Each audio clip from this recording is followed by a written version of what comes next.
Voilà, salut dans cette quatrième partie de notre formation Java. Nous allons designer notre interface, les deux interfaces, mais je vous dis déjà d'avance que nous ne serons pas là pour les designs. Je vais vous montrer les éléments essentiels et si vous pouvez améliorer de vous-même pour aller beaucoup plus avancé dans des designs, ça sera aussi de bonnes choses. Mais si vous vous inquiétez beaucoup plus pour les designs, laissez-moi les commentaires dans cette vidéo. Parlez juste que non, nous préférons les designs professionnels. Comme ça, je vais prendre un temps pour vous montrer vraiment les designs avec les IDE Java. Ou soit, je vais encore aller plus loin afin d'utiliser les plugins Java qui permet vraiment de faire des designs extraordinaires et exceptionnels, même trop professionnels.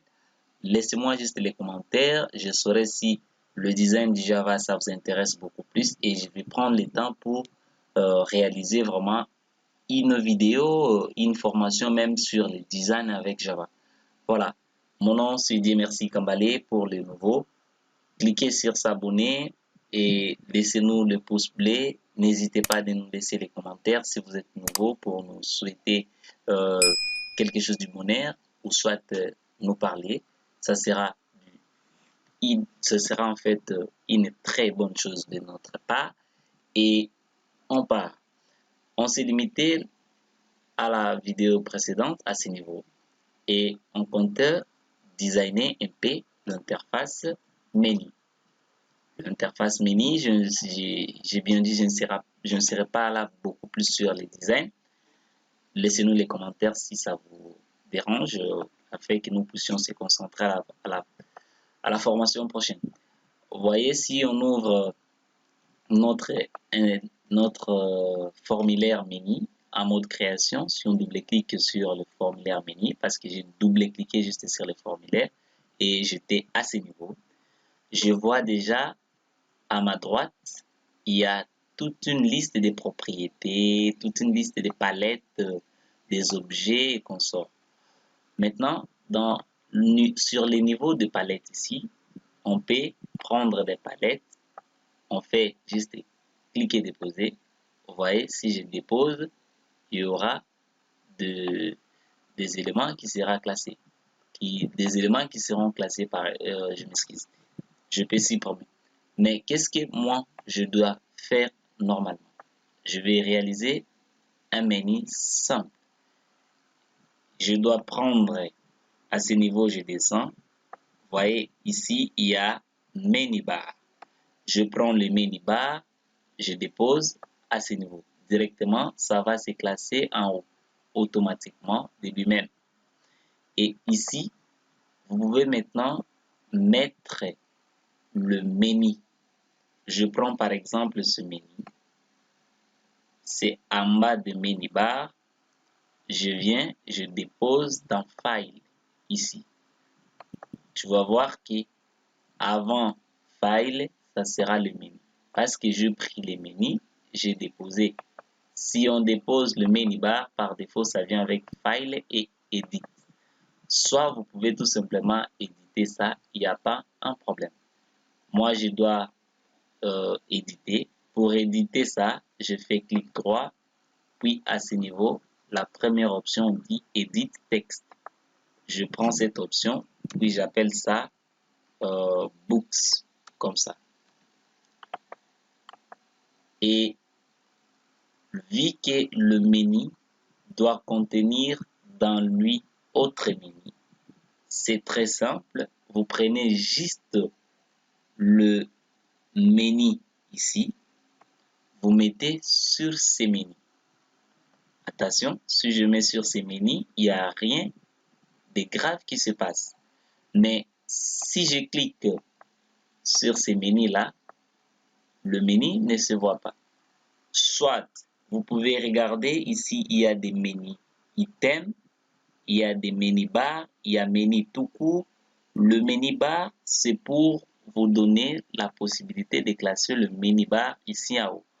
Le menu tout simple, c'est pour vous donner la possibilité de glisser de menu sur les menu bar. Et si je prends par exemple le menu item ici et que je mets sur book, vous allez voir que le menu item entre dans les menus tout court. Vous voyez, c'est un peu comme ça. Si je sors en dehors du books ici, du menu books, il n'y a pas quelque chose. Mais si je clique sur menu books, vous voyez qu'on m'affiche le menu item. Le menu item ici, pour modifier, c'est toujours même chose. Clic droit, edit texte et je peux dire par exemple add. Et je suis là. Si je vais ajouter autre menu item sur books, qu'est-ce que je vais faire? Je prends le menu item, je dépose sur books. Si je dépose sur books, il y aura encore un autre menu item. Ainsi de suite, si je prends, je mets là-bas, il y aura encore un autre menu item. Je peux prendre aussi pour mettre dans file, il y aura, si je place correctement dans file, il y aura menu item dans file. Et si je prends, je place sur file, il y aura des menus items dans file. Si je prends, je les classe dans file toujours, il y aura 3. Donc, je peux enregistrer. D'abord pour lancer et voir ce que ça peut faire. On me demande de choisir l'interface, le formulaire par défaut qui sera lancé en premier dans notre projet quand on va commencer à lancer le projet. Pour lancer le projet, j'ai cliqué ici sur Round pour lancer le projet. J'ai choisi Menu, puis j'ai fait OK. Là, j'ai lancé notre projet.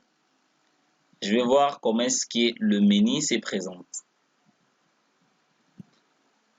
Ça charge. Pour la première fois, ça va mouliner un peu. Vous voyez ici, c'est ça notre menu. Mais à ce niveau, si je clique sur Book, vous voyez qu'il y a des menus items qui s'affichent. Mêmement sur File, mais parce qu'on n'a pas mis dans Edit, il n'y a pas menu item. Et si vous voulez mettre, vous voulez peut-être imbriquer des menus items dans menu item, c'est possible. Si j'arrête. Maintenant, je vais, vous voyez ici, si je pars sur Book, il y a un peu la taille qui n'est pas grande.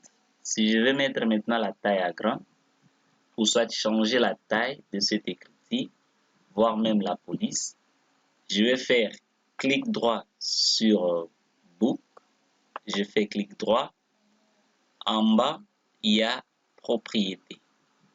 Je clique sur propriété, il y a toute une liste de propriétés qui sera affichée et ça dépend maintenant de vous. Vous allez voir, si je vais changer les textes, si je vais changer les textes juste, je dois chercher le font. Je vais descendre pour voir le font.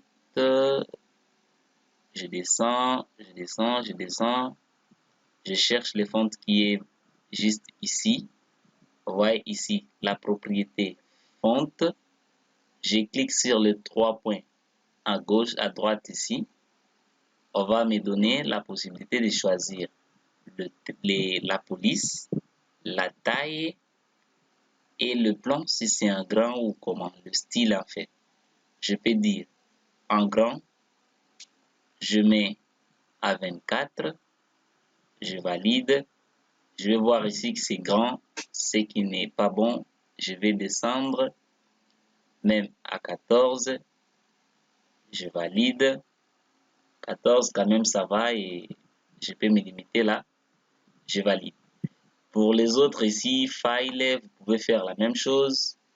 Vous partez dans vous partez dans propriété, vous descendez un peu sur font, 3 points de suspension. Ça c'est pour changer la taille.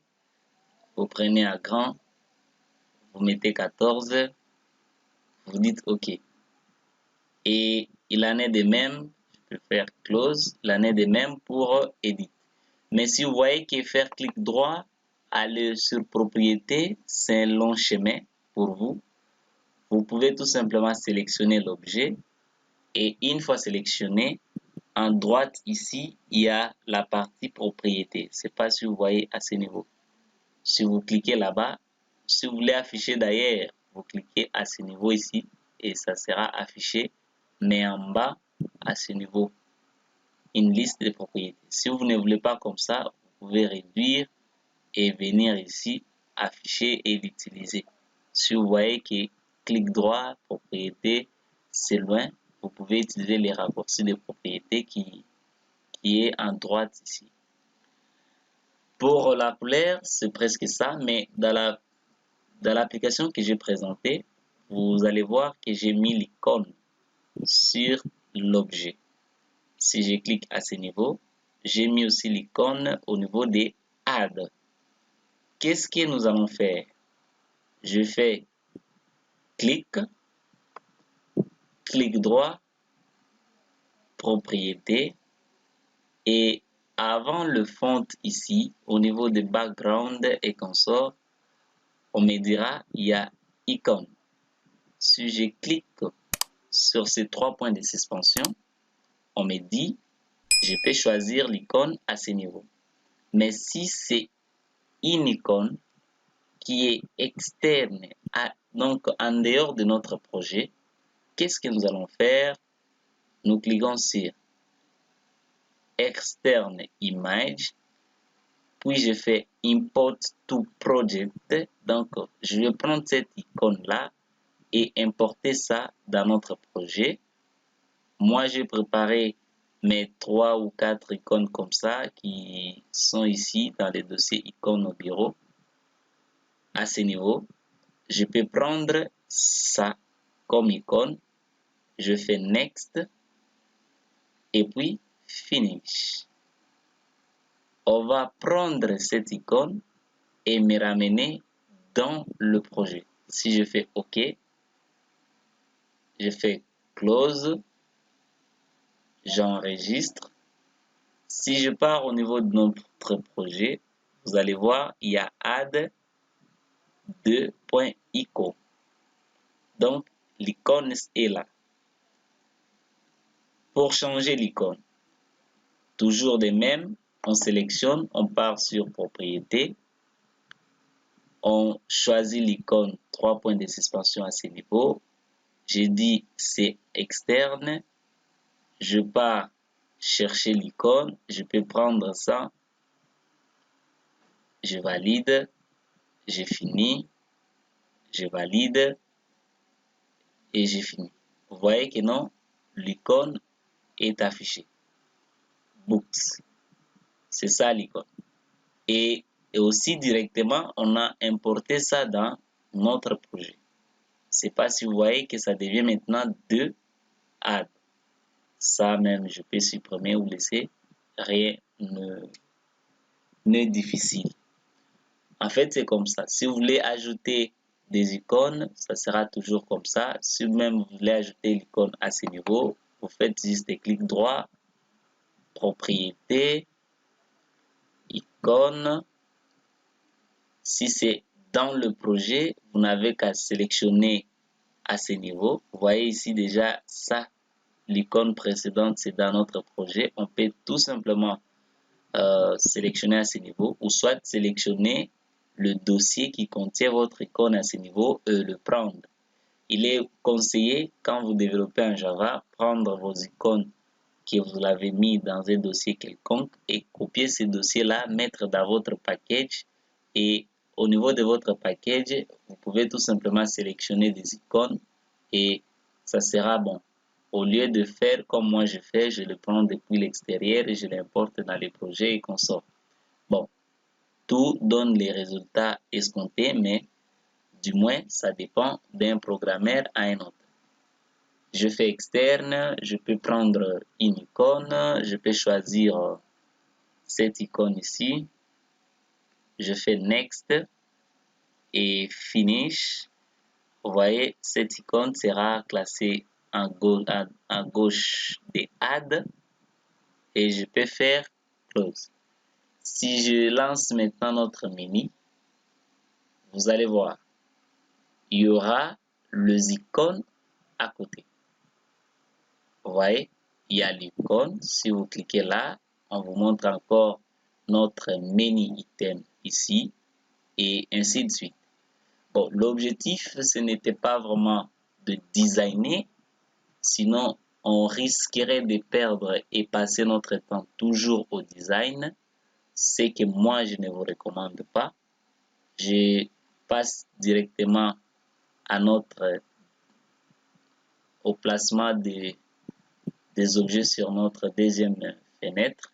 Je ferme les menus, j'ouvre la fenêtre, le formulaire en fait poste. Pour cela, je dois placer d'abord le panel. Je prends un panel, je dépose dessus, j'ouvre grandement. Java, pour designer avec Java, il faut utiliser beaucoup plus de panels pour harmoniser les histoires. Sinon, vous allez voir que les objets seront éparpillés comme pas possible. J'ai placé les panels. Je vais aller chercher les labels. Je prends les labels, je mets là-bas. Clic droit, éditer texte. On a appelé ça manage. Ou soit, moi j'appellerai, on appelle ça gestion de poste. En fait, comme ça. Je fais clic droit, propriété. Je pars chercher fonte. Fonte est là. Je mets en grand. Je mets taille 24. Je valide. Et ça sera comme ça. Si vous voulez changer même la couleur, il n'y a pas un problème, vous pouvez changer facilement. Je peux prendre le label encore, je mets à ce niveau, vu que je vais créer mes champs. Vraiment, ce n'est pas question de designer, sinon on va dormir ici pour rien.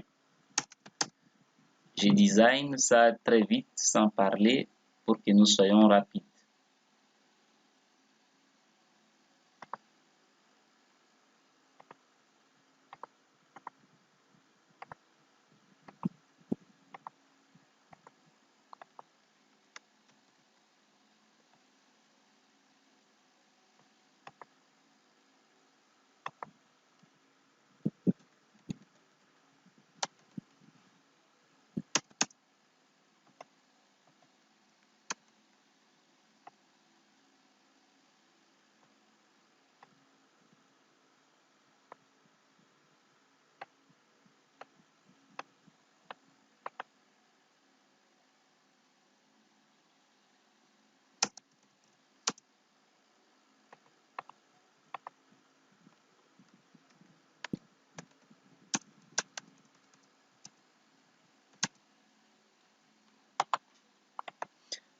Pour le texte, pour les inputs en fait, je vais prendre le texte field qui est juste à ce niveau. Le texte field, voilà. Je cherche l'objet texte, voilà, c'est ça. Le texte field de ça, je prends ça et je mets à ce niveau. J'enlève le texte qui est dedans et je polycopie. Je fais copier-coller. Voilà.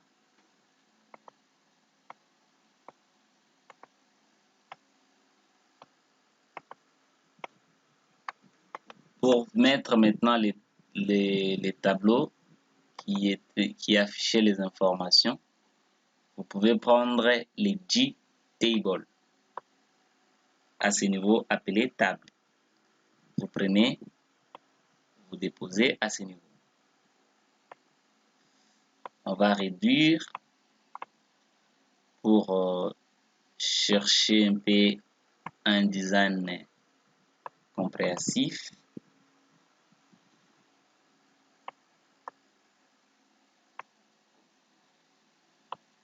Voilà.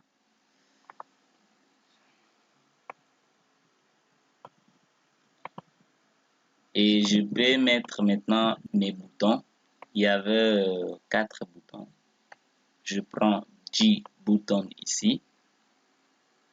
Je mets à ce niveau. J'appelle ces boutons sur Add.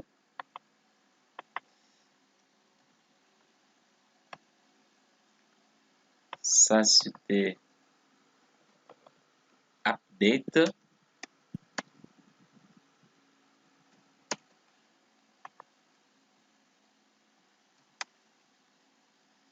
Ça, c'était Delete.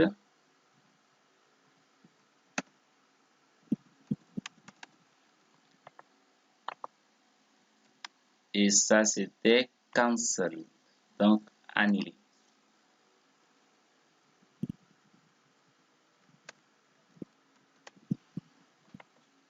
En fait, c'est ça. C'était comme ça notre interface. Si je lance pour voir ce que ça donne, si je vais lancer tout simplement cette interface, je peux cliquer même ici pour voir l'apparence. Là, j'ai cliqué pour voir l'apparence, mais je n'ai pas exécuté les scripts. Je n'ai pas exécuté les codes sources. Je lançais juste pour voir l'apparence de notre formulaire. C'est comme ça que ça sera. Et vous voyez ici, il y a des titres 1, titre 2, titre 3. Nous pouvons changer ça facilement. Je pars au niveau des tables, je fais clic droit sur la table. Je pars au niveau des table context. Et à ce niveau, je peux toucher colonne. Et je supprime, je sélectionne, je supprime d'abord des lignes inutiles pour ne rester qu'avec les en-têtes. Et les en-têtes à ce niveau, on peut tout simplement changer le nom de nos en-têtes. Il n'y a pas un problème. Du moins, si je laisse comme ça, oups, on a tout effacé. On peut ajouter ne serait-ce qu'une ligne pour voir si ça fait comment. Qu'est-ce que je fais moi là? Je supprimais plutôt toutes les colonnes. Waouh, qu'est-ce que j'ai fait? C'est bizarre. Colonne à ce niveau, voilà. À ce niveau, je clique sur les titres que je vais modifier. Et ici, j'appelle le titre ID. Je passe au niveau des deuxième titres. J'appelle Name. Je passe au niveau du troisième. J'appelle catégorie. Catégorie. Et quatrième, j'appelle ça quoi? J'appelle ça price. Et c'est comme ça. En fait, c'est comme ça que ça sera notre table. Si on veut supprimer ce que on voulait supprimer là, on voulait plutôt supprimer des lignes, le rose ici, pas des colonnes. On doit supprimer des lignes, vous sélectionnez une ligne, vous la supprimez. Vous sélectionnez, vous la supprimez, vous sélectionnez, vous la supprimez et vous sélectionnez, vous la supprimez. Et là, on aura déjà supprimé des lignes pour ne rester qu'avec nos colonnes. Parce que les lignes là seront remplies selon les enregistrements de la base de données. Ici, cancel, c'était ça, cancel. Voilà. Si vous voulez maintenant exécuter le script de cette fenêtre, ce formulaire, qu'est-ce qu'on va faire? Vous voyez ici le formulaire appelé post, en fait, comprenez que tout le formulaire a des parties, a trois parties. La partie design, l'apparence que vous voyez à ce niveau.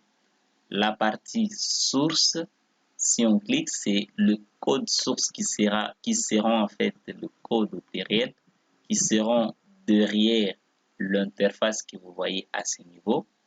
Et ici, l'historique par rapport à la modification, par rapport à la manipulation de ce formulaire. Vous pouvez aller sur source, faire clic droit n'importe où sur les codes et faire run file. Si je fais run file, je vais exécuter uniquement ce formulaire et voir maintenant le résultat de ces comportements. Vous voyez, c'est comme ça que ça sera.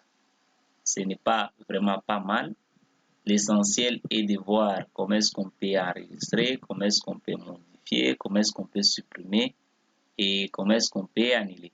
Voilà, ici c'est annuler, mais je laissé delete par défaut. Je dois modifier ça à annuler. Voilà, c'est ça en fait l'objectif de cette formation. Et nous pouvons se limiter à ce niveau. À ce niveau déjà, on peut se limiter, vu qu'on ne se concentre pas beaucoup plus sur les designs. En guise de rappel, on a créé notre interface menu si rapidement, bien sûr, parce qu'il n'y a pas vraiment de grandes choses. Si vous voulez découvrir de vous-même, il y a toute une palette des objets à ce niveau que vous pouvez jeter des coups d'œil. Si vous voulez aller dans la propriété d'un objet quelconque, vous n'avez qu'à sélectionner l'objet en question et à ce niveau propriété, vous pouvez toucher à la propriété de l'objet en question. Et on a créé aussi, on a essayé de styliser notre deuxième formulaire interface qui est à ce niveau et ça sera déjà l'enfer. Donc l'objectif c'est de coder, de vous montrer comment est-ce qu'on peut coder une application en Java. Je m'arrête là et on se retrouve à la prochaine partie. Là on va maintenant attaquer notre classe connexion ici. Ça pour voir, pour créer une connexion avec le SQL Server et je vais vous montrer aussi pour MySQL pour que vous ne soyez pas perdus. Voilà, et je m'arrête là. J'étais en fait en joie de vous lire aujourd'hui. On se donne rendez-vous à la prochaine.